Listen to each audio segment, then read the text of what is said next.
Bonjour à tous. Aujourd'hui, dans l'Europe des projets, je vais vous parler d'initiatives citoyennes avec le programme Europe for Citizens. Ce programme européen est une initiative de la Commission européenne et s'inscrit dans une logique visant à favoriser la participation citoyenne à la vie politique, à permettre des débats transfrontaliers et tout simplement à susciter un intérêt pour ce que peut être l'Union européenne. Pour ce faire, le programme finance des projets et des activités qui peuvent être conduits par des ONG, des universités et des municipalités. Aussi, ils doivent s'attacher à promouvoir l'histoire et les valeurs communes des Européens en favorisant un sentiment d'appartenance.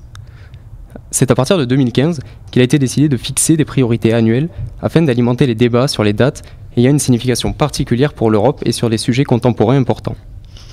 Le premier volet donne donc la priorité aux projets portant sur les valeurs européennes, communes et sur le patrimoine historique européen. Un volet qu'on appellera le travail de mémoire européen. Par exemple, en 2020, les projets ont porté sur les 60 ans de la déclaration Schuman ou les 30 ans de la réunification de l'Allemagne. Le deuxième volet, engagement démocratique et participation civique, donne la priorité à des projets innovants, ancrés dans la réalité sociale, économique et politique de l'Union. Ici, on retrouve des initiatives qui mettent l'accent sur la notion de solidarité européenne ou des dialogues interculturels pour combattre les stigmatisations des migrants et des groupes minoritaires. Le programme insiste aussi sur l'accessibilité égale à tous les citoyens européens, en rejetant toute forme de discrimination, quelle qu'elle soit. Pour cela, les promoteurs des projets sont fortement invités à donner un caractère transnational à leurs projets et à inclure les groupes sous-représentés. Mais le volontariat est aussi une composante essentielle de la citoyenneté active, et c'est à travers le corps européen de solidarité que le programme met l'accent sur cet engagement-là. Annoncé en 2016 par la Commission et soutenu par le programme Europe for Citizens, il permet aux jeunes de 18 à 30 ans de se porter volontaires dans des associations pendant plusieurs mois, là où une aide est nécessaire, partout en Union européenne.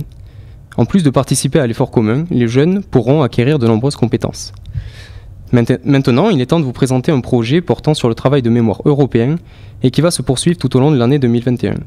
Cette initiative qui met en collaboration 5 organisations européennes, dont le think tank français Eurocreative, porte le nom de Reunify. Il va permettre aux citoyens venant d'Allemagne, de France, des Pays-Bas, de Pologne et de Tchéquie de discuter de leurs perceptions concernant la réunification de l'Allemagne. Cet événement clé dans la construction récente de l'Union européenne a eu un certain impact sur les transitions démocratiques d'Europe centrale et orientale. L'idée est donc de permettre à des jeunes et à des moins jeunes de partager leurs expériences personnelles dans le but de renforcer les liens transfrontaliers. Pour cela, ils seront invités à participer à des conférences et des tables rondes dans 5 villes différentes. Pour plus d'informations, n'hésitez pas à consulter les sites internet de Europe for Citizens, du Corps européen de solidarité et à faire un tour sur celui d'Eurocreative.